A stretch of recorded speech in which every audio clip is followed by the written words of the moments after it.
বাংলাদেশের 10টি গরিব জেলার ইতিহাস। এখন আমরা এটা দেখব। হ্যাঁ, এর আগে আমরা দেখেছি বাংলাদেশের 10টা শান্তির জেলা, তারপর দেখেছি বাংলাদেশের 10টা ভয়ঙ্কর জেলা, আর এখানে দেখব 10টা গরিব জেলা। তো চলো দেখা যাক এই ভিডিওতে কোন কোন জেলার নাম উল্লেখ রয়েছে, আর আপনি কোন জেলা থেকে দেখছেন সেটাও কিন্তু অবশ্যই কমেন্ট করে জানান। তো চলো ভিডিওটা শুরু করা যাক। বাংলাদেশ দিন দিন উন্নয়নের দিকে এগিয়ে চলেছে।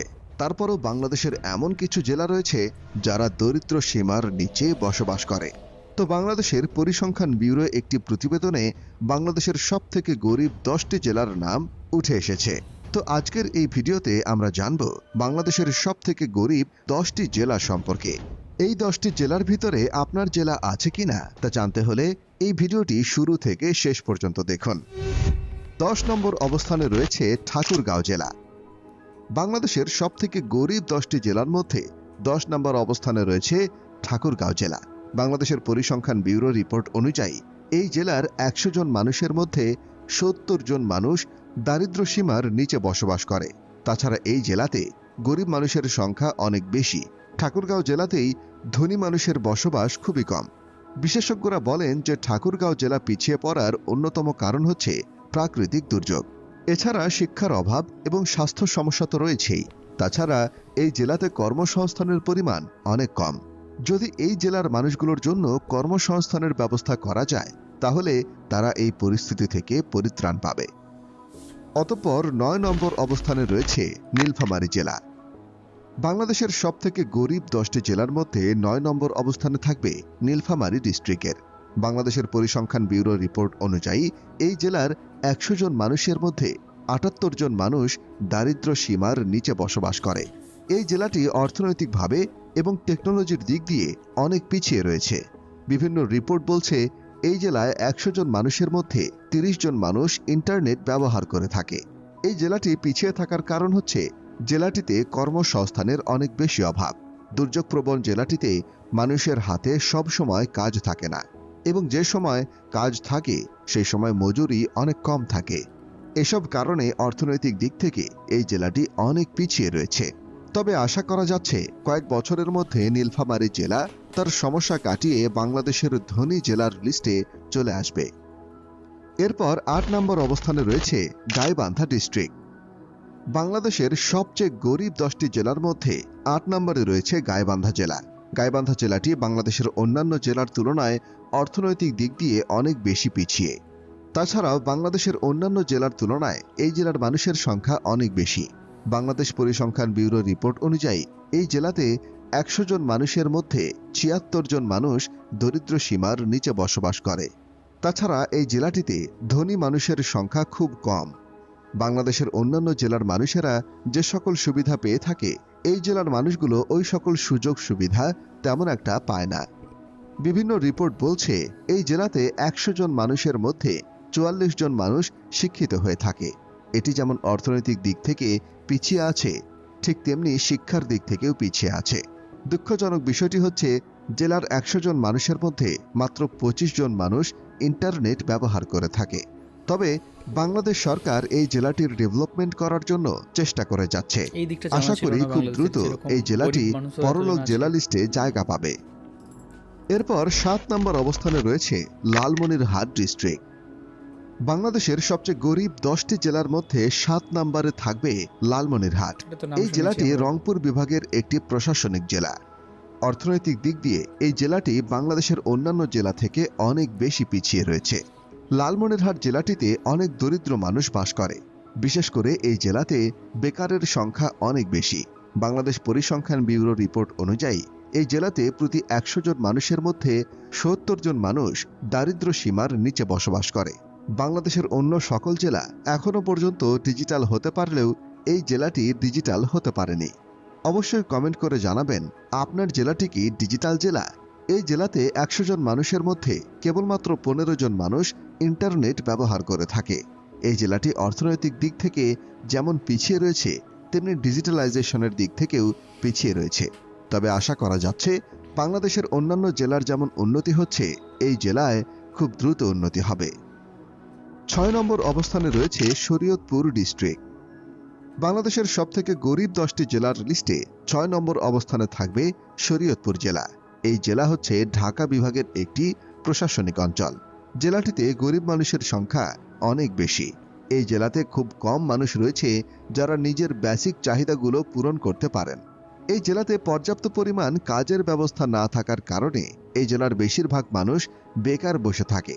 তাছাড়া এই জেলাতে বাংলাদেশের অন্যান্য জেলার তুলনায় অনেক কম শিক্ষিত মানুষ বসবাস করেন এবং উইকিপিডিয়ার তথ্য অনুযায়ী এই জেলাতে প্রতি 100 জন মানুষের মধ্যে মাত্র 40 জন মানুষ শিক্ষিত। তাছাড়া এই জেলাতে খুব কম সংখ্যক সুযোগ সুবিধা রয়েছে। তাছাড়া এই জেলার খুবই কম মানুষ রয়েছে যারা ইন্টারনেট ব্যবহার করে থাকে। তবে আশা করা যাচ্ছে খুব জলদি এই জেলাটি ডেভেলপ করবে। এরপর 5 নম্বর অবস্থানে রয়েছে খাগড়াছড়ি ডিস্ট্রিক্ট। বাংলাদেশের সবথেকে গরিব 10টি জেলার লিস্টে 5 নম্বরে থাকবে খাগড়াছড়ি জেলা। এই জেলাটিকে বলা হয় একটি পার্বত্য জেলা। এই জেলাটি হচ্ছে চট্টগ্রাম বিভাগের একটি প্রশাসনিক অঞ্চল। বিভিন্ন রিপোর্টে বলা হয়ে থাকে এই জেলাতে 100 জন মানুষের মধ্যে কেবল 40 জন মানুষ শিক্ষিত। তাছাড়া এই জেলাটি এখনো পর্যন্ত বাংলাদেশের অন্যান্য জেলার তুলনায় তেমন একটা ডিজিটালাইজ হতে পারেনি। এই জায়গাটির চারদিকে শুধুমাত্র পাহাড় আর পাহাড় রয়েছে। এমনকি অনেক চাকরিজীবীকে বলা হয়ে থাকে যে যদি তুমি ঠিকমতো চাকরি না করো তাহলে তোমাকে খাগড়াছড়িতে পাঠিয়ে দেওয়া হবে। আশা করি এখন আপনারা বুঝতেই পারছেন খাগড়াছড়ি জেলার কি অবস্থা। তাছাড়া এই জেলাটিতে আপনি সকল এমনি কিন্তু সুবিধা খুব পাবেন সুন্দর না, জায়গাটা। কারণ এই জেলাটি হচ্ছে একটি পার্বত্য অঞ্চল জেলা। এরপর 4 নম্বর অবস্থানে রয়েছে বান্দরবান জেলা। বাংলাদেশের সবথেকে গরিব 10টি জেলার লিস্টে 4 নম্বরে থাকবে বান্দরবান জেলা। এটাও পাহাড়ি চট্টগ্রাম এলাকা। বিভাগের একটি জেলা হচ্ছে এই বান্দরবান জেলা। এই জেলাটির চারদিকে পাহাড় দিয়ে ঘেরা। তাছাড়া এই জেলাটি অর্থনৈতিক দিক থেকে বাংলাদেশের অন্য সকল জেলা থেকে অনেকটাই পিছিয়ে রয়েছে। বাংলাদেশের অন্যান্য জেলার তুলনায় এই জেলাতে শিক্ষার হার অনেক বেশি কম। খুবই কম সংখ্যক শিক্ষিত মানুষ রয়েছে যারা এই জেলায় বসবাস করে। বিভিন্ন রিপোর্টে বলা হয়ে থাকে এই জেলার 100 জন মানুষের মধ্যে কেবলমাত্র 35 জন মানুষ শিক্ষিত। এই জেলাটি অর্থনৈতিক দিক থেকে ও শিক্ষার দিক থেকে এবং ডিজিটালাইজেশনের দিক থেকে পিছিয়ে রয়েছে। এই জেলার বেশিরভাগ মানুষগুলো তাদের মৌলিক চাহিদা পূরণ করতে পারে না। তাছাড়া এই জেলাতে রয়েছে ভূমিদস্যু এবং জলদস্যু। বিভিন্ন সময় জলদস্যু এবং ভূমিদস্যুদের মাঝে ঝগড়া লাগে। বাংলাদেশের পরিসংখ্যান ব্যুরোর তথ্য অনুযায়ী এই জেলাতে 100 জন মানুষের মধ্যে 70 জন মানুষ গরিব। তাছাড়া এই জেলাতে যাতায়াতের ব্যবস্থা খুব একটা ভালো না। এরপর 3 নম্বর অবস্থানে রয়েছে মাগুরা জেলা। বাংলাদেশের সবথেকে গরিব 10টি জেলার লিস্টে 3 নম্বরে রয়েছে মাগুরা জেলা। জেলাটি বাংলাদেশের অন্যান্য জেলা থেকে অর্থনৈতিক দিক দিয়ে অনেক বেশি পিছিয়ে রয়েছে। এই জেলাটি খুলনা বিভাগের আন্ডারে রয়েছে। দুঃখজনক বিষয় হচ্ছে মাগুরা থেকে ঢাকা যাওয়ার রাস্তা হচ্ছে শুধুমাত্র বাস। আপনি শুধুমাত্র বাসের মাধ্যমে ঢাকা থেকে মাগুরা যেতে পারবেন। তবে আশা করা যাচ্ছে খুব জলদি মাগুরা জেলা বাংলাদেশের সকল জেলার মতো উন্নত হবে। মাগুরা জেলার খুব কম মানুষ আছে যারা ইন্টারনেট ব্যবহার করে থাকে। এছাড়া শিক্ষার দিক থেকে তারা অনেক পিছিয়ে রয়েছে। এই জেলার অধিকাংশ মানুষ কৃষি কাজ করে তাদের জীবিকা নির্বাহ করে। এরপর 2 নম্বর অবস্থানে রয়েছে দিনাজপুর ডিস্ট্রিক্ট। বাংলাদেশের সবথেকে গরিব জেলার লিস্টে 2 নম্বরে থাকবে দিনাজপুর জেলা। দিনাজপুর জেলা হচ্ছে রংপুর বিভাগের একটি জেলা। অর্থনৈতিক দিক থেকে, শিক্ষার দিক থেকে এবং রাস্তাঘাটের দিক থেকে জেলাটি অনেক পিছিয়ে রয়েছে। বাংলাদেশের পরিসংখ্যান ব্যুরো রিপোর্ট অনুযায়ী এই জেলাতে 100 জন মানুষের মধ্যে 69 জন মানুষ দারিদ্র্য সীমার নিচে বসবাস করে। বাংলাদেশ যেভাবে ডিজিটাল হচ্ছে, দিনাজপুর জেলাটি সেভাবে ডিজিটালাইজ হতে পারছে না। তার অন্যতম একটি কারণ হচ্ছে জেলাটি নদী প্রধান একটি জেলা। এই জেলার ভেতরে মোটামুটি 12টি নদী প্রবাহিত হচ্ছে, যেটি অন্যান্য জেলার তুলনায় অনেক বেশি। এরপর 1 নম্বর অবস্থানে রয়েছে কুড়িগ্রাম ডিস্ট্রিক্ট। বাংলাদেশের সবথেকে গরিব জেলা বলা হয় কুড়িগ্রাম জেলাকে। কুড়িগ্রাম জেলা হচ্ছে রংপুর বিভাগের একটি প্রশাসনিক অঞ্চল। কুড়িগ্রাম জেলার মধ্য দিয়ে সব থেকে বেশি নদী প্রবাহিত হয়েছে। বাংলাদেশের অন্যান্য জেলার তুলনায় কুড়িগ্রাম জেলার ভিতর দিয়ে অনেক অনেক বেশি নদী প্রবাহিত হয়ে থাকে। কুড়িগ্রাম জেলাতে মোটামুটি 16টির মতো নদী রয়েছে। এই জেলাতে বাংলাদেশের অন্যান্য জেলার তুলনায় গরিব মানুষ অনেক বেশি। এই জেলাটিতে মোটামুটি 100 জন মানুষের মধ্যে 65 জন মানুষ দারিদ্র্য সীমার নিচে বসবাস করে। জেলাটিতে খুব কম মানুষ রয়েছে যারা চাকরি করে থাকেন। বাংলাদেশের অন্যান্য যে কোনো জেলার তুলনায় এই জেলাতে ইন্টারনেট ব্যবহারকারীর সংখ্যা অনেক অনেক বেশি কম। এই ভিডিওতে আমরা দেখলাম যে বাংলাদেশের 10টা গরিব জেলা সম্পর্কে। আর সত্যি গরিবত্ব যে কোনো দেশের খারাপ লাগে জিনিসটা দেখে, যে একটা শ্রেণীর মানুষ তারা উন্নতি করতে পারছে না বা একটা শ্রেণীর মানুষ তারা গরিব হয়ে পড়ছে। এবং এক্ষেত্রে কিছু ক্ষেত্রে আমাদের সরকারেরও হাত থেকে, কিছু ক্ষেত্রে হয়তো সেই মানুষদেরও কিছুটা আমার মনে হয় যে মানে হয়তো সেই স্টেপ নেয় না। ম্যাক্সিমাম দোষটা হয়তো সরকারেরই থাকে, কিছু ক্ষেত্রে মানুষেরও দোষ থাকে। তবে একটা জিনিস, যে এই সব জায়গাগুলো যত আমরা কাজ করতে পারবো, মানে যে কোনো আমাদের দেশেও আমরা দেখি যে কত গরিব এবং বেকাররা বসে আছে। এবং আপনার দেশেও, বাংলাদেশেও দেখলাম যে আমরা যে অনেক গরিব এবং বেকাররা পড়ে বসে আছে। সেটা দেশের ইউথ বা দেশের যদি যুবরা যদি ভালো করে কাজ করতে পারতো, তাহলে আজকে দেশকে অনেক বেশি আগিয়ে নিয়ে যেতে পারতো, তাই না? হ্যাঁ, মানে বাংলাদেশের এখনও এরকম জায়গা আছে, সেটা আমরা আজকে ফার্স্ট দেখলাম।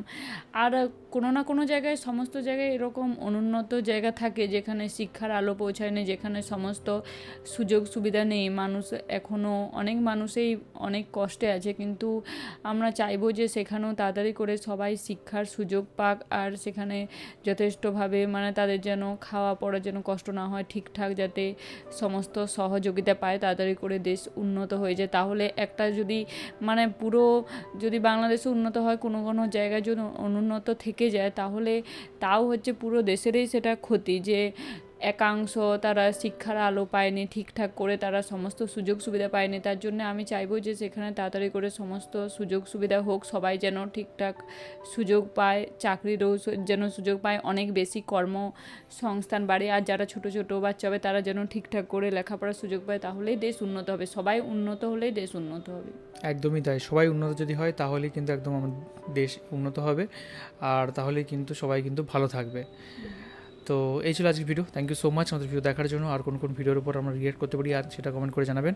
এখনকার মতো এই পর্যন্তই, দেখা হবে পরবর্তী ভিডিওতে। সবাই খুব ভালো থাকবেন, সুস্থ থাকবেন আর দেখতে থাকবেন আমাদের চ্যানেল। টাটা। টাটা।